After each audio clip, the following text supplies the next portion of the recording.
Good afternoon dear students. शैक्षिक उपग्रह प्रसारण में अर्थशास्त्र विषय के अंतर्गत मैं पी.डी. वर्मा, प्राध्यापक अर्थशास्त्र, शिक्षा विभाग हरियाणा, आज के इस व्याख्यान में आप सबका स्वागत करता हूँ। उत्पादन लागतों के अध्याय में मेरे पहले व्याख्यान का उपविषय है उत्पादन लागत की धारणाएं या उत्पादन लागत की संकल्पनाएं, concepts of cost of production. इससे पहले कि हम आज का टॉपिक डिस्कस करें, मैं आपको आज के व्याख्यान के उद्देश्य बताना चाहूँगा। आज के इस व्याख्यान के उद्देश्य हैं आप विद्यार्थियों को उत्पादन लागत का अर्थ बताना, उत्पादन लागत की विभिन्न धारणाओं से अवगत कराना, उनके बारे में जानकारी देना। उत्पादन लागत की विभिन्न धारणाएं हैं वास्तविक लागत, रियल कॉस्ट, अवसर लागत या विकल्प लागत, अपॉर्चुनिटी कॉस्ट, स्पष्ट लागत या सुनिश्चित लागत, एक्सप्लिसिट कॉस्ट, अंतर्निहित लागत या अस्पष्ट लागत, इम्प्लिसिट कॉस्ट, मौद्रिक या नकद या द्रव्य लागत, मनी कॉस्ट। उत्पादन लागत का अर्थ। प्रिय विद्यार्थियों, उत्पादन लागत की विभिन्न धारणाओं को समझने से पहले यह जानना अति आवश्यक है कि उत्पादन लागत का क्या अर्थ है। What is production cost.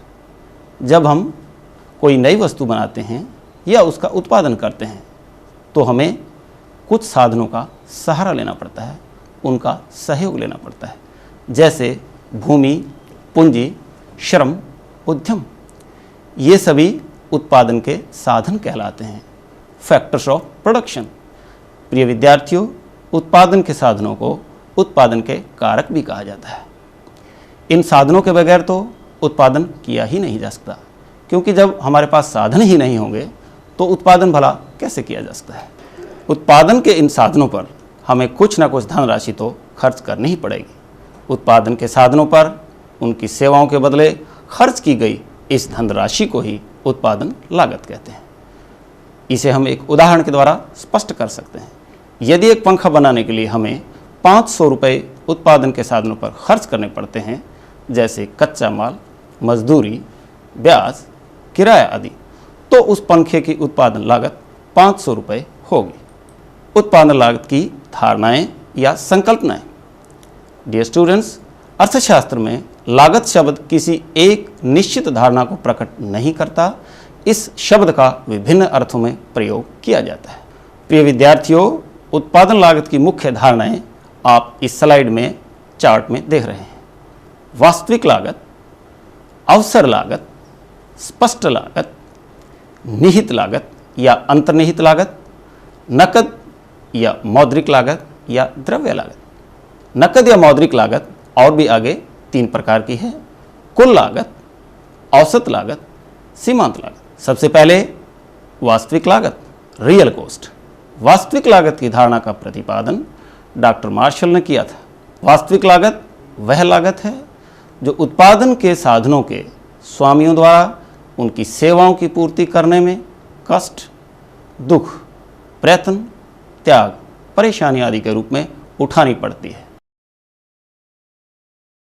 जैसे कि प्रबंधकों को व्यवस्था करने के लिए कई प्रकार के प्रयत्न करने पड़ते हैं और मानसिक बोझ उठाने पड़ते हैं।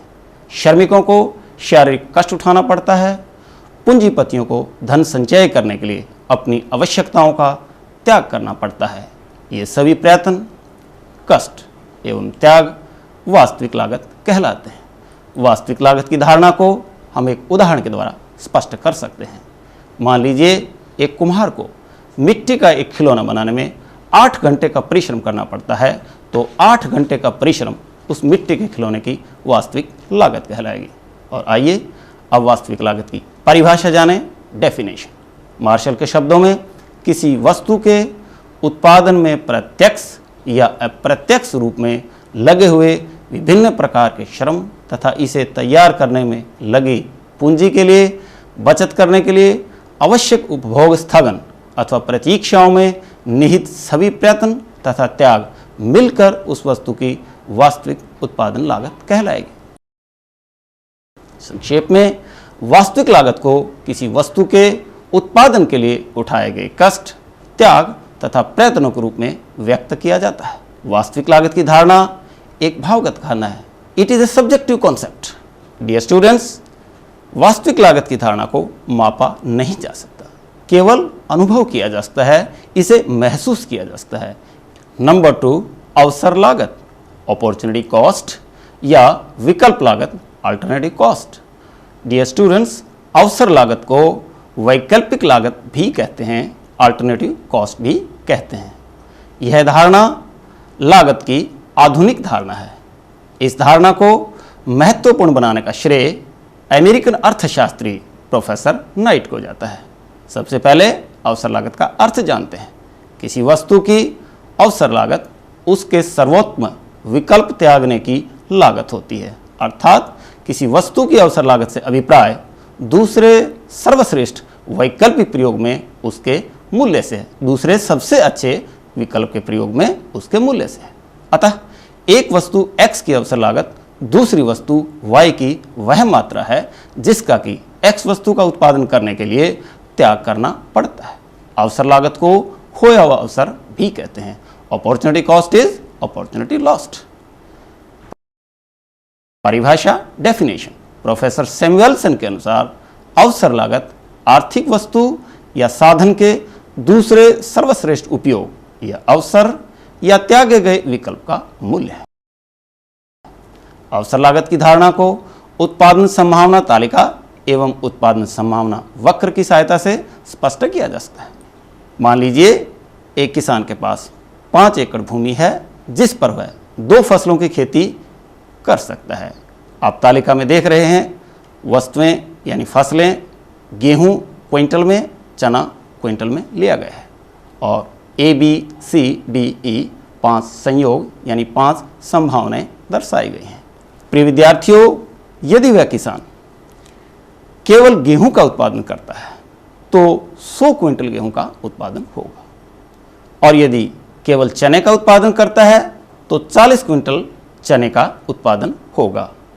अर्थात 100 क्विंटल गेहूं का उत्पादन करने के लिए उसे 40 क्विंटल चने का त्याग करना पड़ेगा और यही 40 क्विंटल चने का त्याग 100 क्विंटल गेहूं की अवसर लागत कहलाएगी। इसी प्रकार यदि वह केवल चना उपजाता है, चने का उत्पादन करता है तो उसे 40 क्विंटल चने का उत्पादन होगा और गेहूं का उत्पादन उसे छोड़ना पड़ेगा, अर्थात 100 क्विंटल गेहूं का त्याग करने पड़ेगा। यही 100 क्विंटल गेहूं का त्याग उसके लिए 40 क्विंटल चने की अवसर लागत कहलाएगी। इसी प्रकार उसके पास B, C, D ऐसी संभावनाएं हैं, ऐसे संयोग हैं जिन पर वह किसान दोनों फसलों की खेती कर सकता है। मान लीजिए वह A से B संयोग की ओर आता है तो चने का उत्पादन 0 से बढ़कर 10 क्विंटल हो जाता है और गेहूं का उत्पादन 100 क्विंटल से घटकर 90 क्विंटल रह जाता है। अर्थात 10 क्विंटल चना बढ़ाने के लिए उसे 10 क्विंटल गेहूं का त्याग करना पड़ेगा। यही 10 क्विंटल गेहूं का त्याग 10 क्विंटल चने की अवसर लागत कहलाएगी। यदि वह B से C संयोग पर आता है तो चने का उत्पादन बढ़कर 10 क्विंटल से 20 क्विंटल हो जाता है और गेहूं का उत्पादन 90 क्विंटल से घटकर 70 क्विंटल रह जाता है। अर्थात इस बार 10 क्विंटल और अधिक चना उपजाने के लिए उसे 20 क्विंटल गेहूं का त्याग करना पड़ा। यही 20 क्विंटल गेहूं का त्याग बढ़ाए गए 10 क्विंटल चने की अवसर लागत कहलाएगी। यदि वह C से D संयोग पर आता है तो चने का उत्पादन 20 से बढ़कर 30 क्विंटल हो जाता है, लेकिन गेहूं का उत्पादन 70 क्विंटल से घटकर 40 क्विंटल रह जाता है। अर्थात इस बार 10 क्विंटल चना और ज़्यादा उत्पादित करने के लिए उसे 30 क्विंटल गेहूं का त्याग करना पड़ेगा। यही 30 क्विंटल गेहूं का त्याग इस बार के 10 क्विंटल चने की अवसर लागत कहलाएगी। इसी प्रकार यदि वह D से E संयोग पर आता है तो चने का उत्पादन 30 क्विंटल से बढ़कर 40 क्विंटल हो जाता है, लेकिन गेहूं का उत्पादन 40 क्विंटल से घटकर 0 क्विंटल हो जाता है। अर्थात इस बार 10 क्विंटल और अधिक चना उपजाने के लिए उसे 40 क्विंटल गेहूं का त्याग करना पड़ा। यही 40 क्विंटल गेहूं का त्याग इस बार के 10 क्विंटल और अधिक चना उपजाने की अवसर लागत कहलाएगी। डियर स्टूडेंट्स, अवसर लागत की धारणा को हम उत्पादन संभावना वक्र या प्रोडक्शन पॉसिबिलिटी कर्व की सहायता से भी कर सकते हैं। आप डायग्राम में देख रहे हैं O अक्ष पर चना क्विंटल में दर्शाया गया है, OY अक्ष पर गेहूं क्विंटल में दर्शाई गई है। ABCDE उत्पादन संभावना वक्र है, प्रोडक्शन पॉसिबिलिटी कर्व है, जो दोनों वस्तुओं के विभिन्न संयोगों को दर्शाता है और इसे हमने PPC के द्वारा प्रकट किया है। प्यारे बच्चों, यदि वह किसान केवल गेहूं का उत्पादन करता है तो 100 क्विंटल गेहूं का उत्पादन होगा और चने का उत्पादन 0 होगा। इसी प्रकार यदि चने का उत्पादन करना चाहता है तो चने का उत्पादन 40 क्विंटल होगा और गेहूं का उत्पादन बिल्कुल भी नहीं होगा। अर्थात 100 क्विंटल गेहूं का उत्पादन करने के लिए उसे 40 क्विंटल चने का त्याग करना पड़ेगा। यही 40 क्विंटल चने का त्याग 100 क्विंटल गेहूं की अवसर लागत कहलाएगी। इसी प्रकार यदि वह 40 क्विंटल चना उपजाना चाहता है, उत्पादन करना चाहता है, तो उसे 100 क्विंटल गेहूं का त्याग करना पड़ेगा और ये 100 क्विंटल गेहूं का त्याग 40 क्विंटल चने की अवसर लागत कहलाएगी। आप चित्र में देख रहे हैं प्रोडक्शन पॉसिबिलिटी कर्व, उत्पादन संभावना वक्र बाएं से दाएं, ऊपर से नीचे की ओर ढालू है और यह मूल बिंदु की ओर नतोदर है, कनकेव है, उन्मुख है। प्यारे बच्चों, ABCDE की तरफ उत्पादन संभावना वक्र का ढाल ये दर्शाता है कि चने का उत्पादन जो बढ़ रहा है, गेहूं का उत्पादन घट रहा है और इस PPC वक्र का ढाल बढ़ती सीमांत अवसर लागत के नियम के ऊपर आधारित है। अवसर लागत को हस्तांतरित आय या अंतरण आय भी कहा जाता है। अवसर लागत की धारणा को उदाहरण द्वारा भी स्पष्ट किया जा सकता है। मान लीजिए एक व्यक्ति मोहन के पास नौकरी करने के 4 विकल्प हैं। पहला विकल्प बैंक में नौकरी, जहां उसे 10,000 रुपये प्रति महीना आय प्राप्त होगी। दूसरा विकल्प सरकारी दफ्तर में नौकरी, जहां उसे 8,000 रुपये प्राप्त होंगे। तीसरा विकल्प स्कूल में नौकरी, जहां उसे 6,000 रुपये प्राप्त होंगे। चौथा विकल्प दुकान पर नौकरी, जहां उसे केवल 600 रुपये प्राप्त होंगे। तो प्यारे बच्चों, मोहन कहाँ पर नौकरी करेगा? स्वाभाविक है मोहन बैंक में नौकरी करेगा, क्योंकि ये सबसे अच्छा अवसर है, ये बेस्ट अल्टरनेटिव है उसके लिए, क्योंकि यहाँ पर उसको 10,000 रुपये प्रति महीना आमदनी होगी। और यदि वह केवल बैंक में नौकरी करेगा तो उसे सरकारी दफ्तर में नौकरी, स्कूल में नौकरी, दुकान पर नौकरी के अवसरों, विकल्पों को त्यागना पड़ेगा। मोहन के पास दूसरा सबसे अच्छा विकल्प सरकारी दफ्तर में नौकरी है, जहाँ से उसे 8,000 रुपये प्रति महीना आय प्राप्त होगी। बैंक में नौकरी की अवसर लागत दूसरे सबसे अच्छे विकल्प के मूल्य यानी सरकारी दफ्तर में नौकरी का मूल्य 8,000 रुपये होगी। मोहन के लिए स्कूल में नौकरी या दुकान पर नौकरी अवसर लागत नहीं कहलाएगी। नंबर 3, स्पष्ट लागतें या सुनिश्चित लागतें, एक्सप्लिसिट कॉस्ट या बाह्य लागतें, एक्सटर्नल कॉस्ट। इसका अर्थ जानते हैं। एक फर्म द्वारा किए जाने वाले वे सब खर्चे जिनका भुगतान दूसरों को किया जाता है, स्पष्ट लागतें कहलाती हैं। अर्थात स्पष्ट लागतें वे लागतें हैं जो फर्में साधनों की सेवाओं को खरीदने या किराए पर लेने के लिए खर्च करती हैं। क्योंकि इनका भुगतान बाह्य व्यक्तियों को किया जाता है, इसलिए इन लागतों को बाह्य लागत भी कहा जाता है। बाह्य लागत की परिभाषा, डेफिनेशन, लेफ्टविच के अनुसार स्पष्ट लागतें वे नकद भुगतान हैं जो फर्मों द्वारा बाहरी व्यक्तियों को उनकी सेवाओं तथा वस्तुओं के लिए किए जाते हैं। स्पष्ट लागतें कुल लागत का एक महत्वपूर्ण हिस्सा है, क्योंकि कुल लागत निकालने के लिए स्पष्ट लागत को इसमें जोड़ा जाता है। डियर स्टूडेंट्स, स्पष्ट लागतों के उदाहरण फर्म के द्वारा दी जाने वाली मजदूरी, कच्चे व अर्धनिर्मित माल का भुगतान, ऋणों पर दिए जाने वाला ब्याज, घिसावट पर किए जाने वाले खर्च।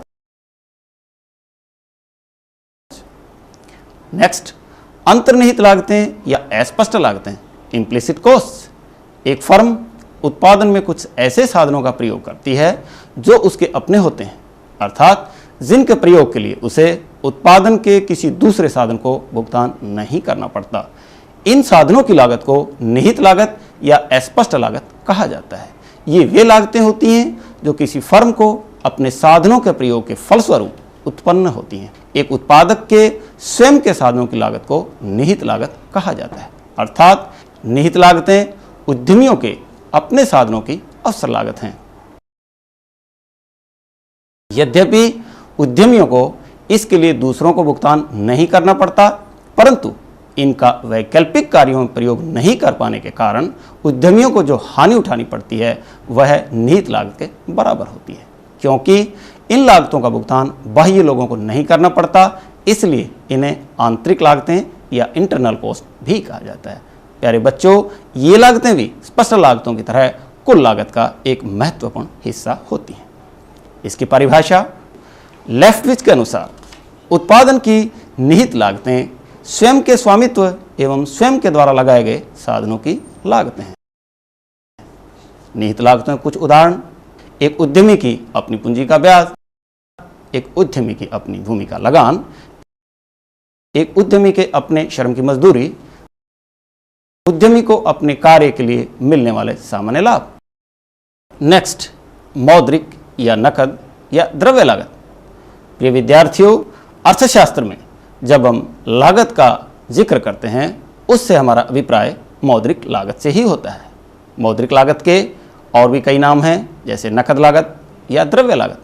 अंग्रेजी में इसे मनी कॉस्ट भी कहते हैं। इसका अर्थ किसी वस्तु का उत्पादन तथा बिक्री करने के लिए मुद्रा के रूप में जो धन खर्च करना पड़ता है उसे उस वस्तु की मौद्रिक लागत कहते हैं। अर्थात एक फर्म द्वारा उत्पादन के लिए खरीदी जाने वाली विभिन्न वस्तुएं और सेवाएं यदि मुद्रा में मापी जाएं तो कुल व्यय को मौद्रिक लागत कहते हैं। परिभाषा, डेफिनेशन: जे एल हेंसन के अनुसार किसी वस्तु की एक निश्चित मात्रा का उत्पादन करने के लिए उत्पादन के साधनों को जो कुछ मौद्रिक भुगतान करना पड़ता है उसे मौद्रिक उत्पादन लागत कहते हैं। मौद्रिक लागत को एक उदाहरण के द्वारा स्पष्ट किया जा सकता है। मान लीजिए 10 कुर्सियों का उत्पादन करने के लिए विभिन्न वस्तुओं और सेवाओं पर 5,000 रुपये खर्च करने पड़ते हैं, तो इसे मौद्रिक लागत कहा जाए। मौद्रिक लागत में खर्चे शामिल किए जाते हैं: कच्चा माल और मध्यवर्ती वस्तुओं की खरीद, बिजली अथवा ईंधन पर खर्चा, ब्याज, लगान, मजदूरी, घिसावट एवं प्रतिस्थापन लागत, विज्ञापन का खर्च, बीमा, पैकिंग, यातायात सेवाओं पर खर्च, विविध व्यय एवं सामान्य लाभ। मौद्रिक उत्पादन लागत के मुख्य पहलू हैं: कुल लागत, टोटल कॉस्ट, संक्षिप्त नाम टीसी; औसत लागत, एवरेज कॉस्ट, संक्षिप्त नाम एसी; सीमांत लागत, मार्जिनल कॉस्ट, संक्षिप्त नाम एमसी। नंबर 1, कुल लागत, जिसे हम संक्षिप्त नाम टीसी दे चुके हैं। किसी वस्तु की एक निश्चित मात्रा का उत्पादन करने के लिए जो कुल धन खर्च करना पड़ता है उसे कुल लागत कहते हैं। कुल लागत का फार्मूला: ए टीसी बराबर TFC plus TVC, B TC बराबर एसी गुना क्वांटिटी, सी टीसी बराबर सिग्मा एमसी। औसत लागत एसी, किसी वस्तु की प्रति इकाई उत्पादन लागत को औसत लागत कहा जाता है। औसत लागत याद करने का सूत्र है एसी बराबर टीसी बटे क्यू बराबर एफसी प्लस वीसी बटे क्यू, या एसी बराबर एफसी बटे क्यू प्लस वीसी बटे क्यू, अर्थात एसी बराबर एएफसी प्लस एवीसी।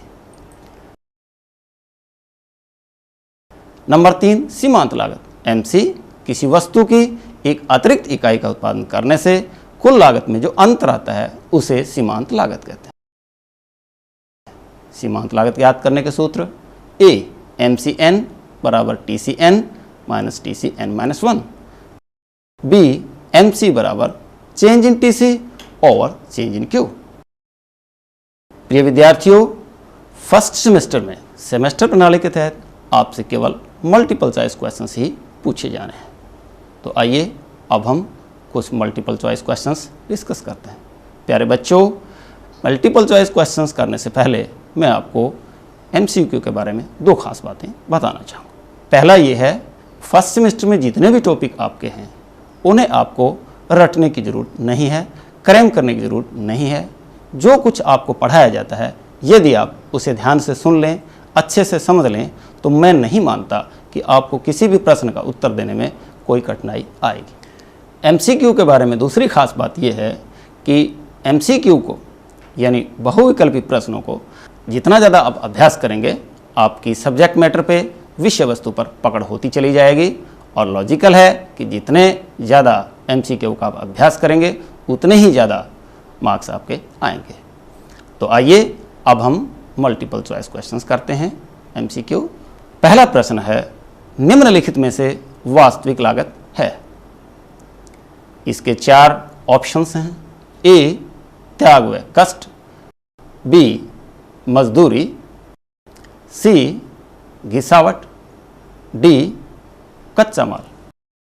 इसका सही उत्तर है ए त्याग व कष्ट। प्रश्न नंबर 2, निम्नलिखित में से सीमांत लागत का सूत्र है। ऑप्शंस हैं।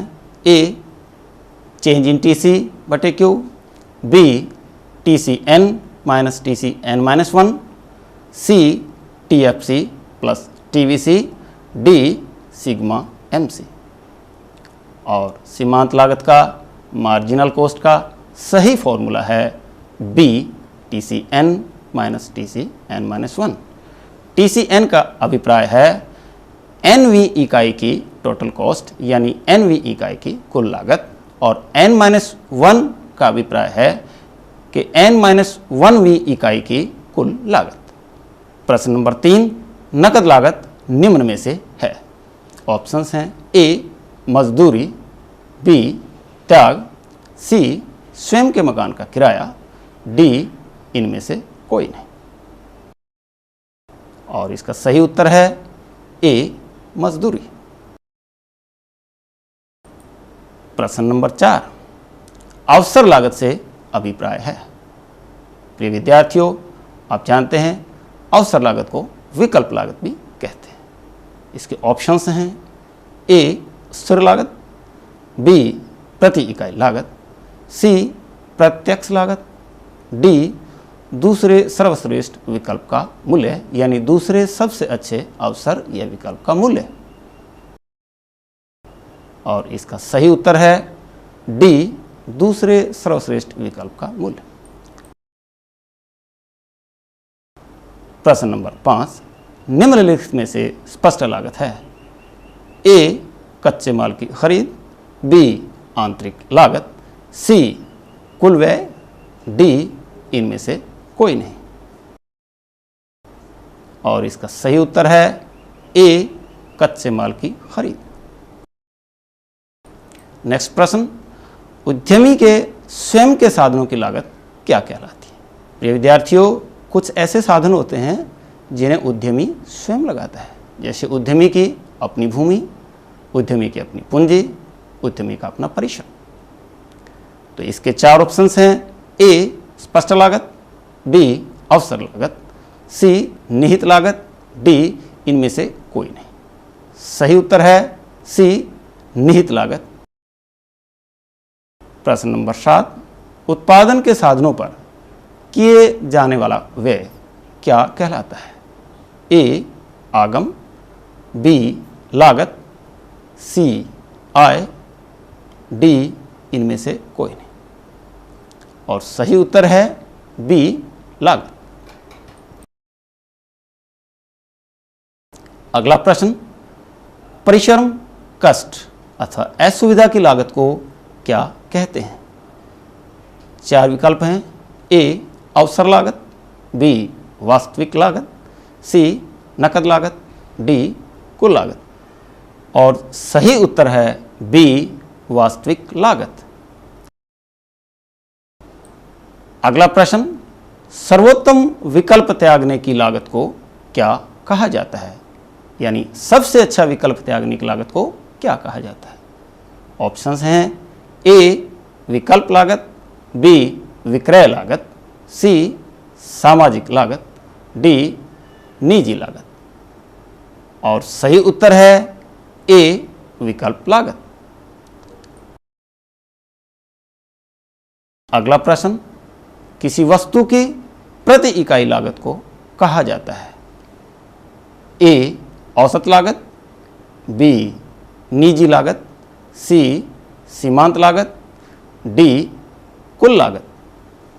और सही उत्तर है ए औसत लागत। अगला प्रश्न, कौन सी लागत को साधन की हस्तांतरित या अंतरण आय भी कहा जाता है? ऑप्शंस हैं ए निजी लागत, बी सामाजिक लागत, सी अवसर लागत और डी इनमें से कोई नहीं। इसका सही उत्तर है सी अवसर लागत। हस्तांतरित या अंतरण आय को अंग्रेजी में ट्रांसफर अर्निंग कहा जाता है। अगला प्रश्न, मौद्रिक लागत को डैश लागत भी कहा जाता है? ए नकद लागत, बी द्रव्य लागत, सी ए और बी दोनों, डी इनमें से कोई नहीं। और इसका सही उत्तर है सी ए और बी दोनों।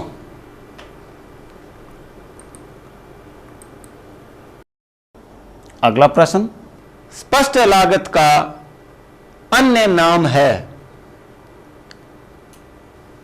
विकल्प हैं ए वास्तविक लागत, बी सामाजिक लागत, सी अवसर लागत और डी बाह्य लागत। इसका सही उत्तर है डी बाह्य लागत। अगला प्रश्न, अस्पष्ट लागत को कहा जाता है?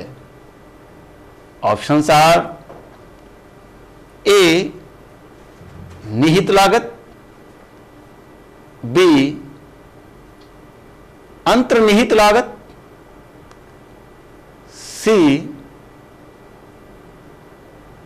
आंतरिक लागत और डी उपर्युक्त सभी। इसका सही उत्तर है डी उपर्युक्त सभी। अस्पष्ट लागत को निहित या अंतर्निहित या आंतरिक लागत तीनों ही कहा जा सकता है। प्रिय विद्यार्थियों, अब आपको कुछ गृह कार्य दिया जा रहा है। आप अपनी कॉपी और पेन निकालिए और इन 3 प्रश्नों को नोट कीजिए। पहला प्रश्न है, उत्पादन लागत क्या है? इसकी विभिन्न धारणाएं कौन कौन सी हैं? प्रश्न नंबर 2, अवसर लागत की धारणाओं को उत्पादन संभावना वक्र की सहायता से स्पष्ट करें।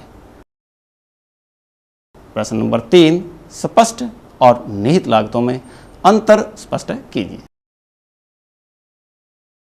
आप घर जाकर इन तीनों प्रश्नों को अच्छे से करेंगे। प्रिय विद्यार्थियों, आज का टॉपिक बस इतना ही। कल हम इसी वक्त नए टॉपिक के साथ फिर मिलेंगे। तब तक के लिए good bye, thank you and have a nice day.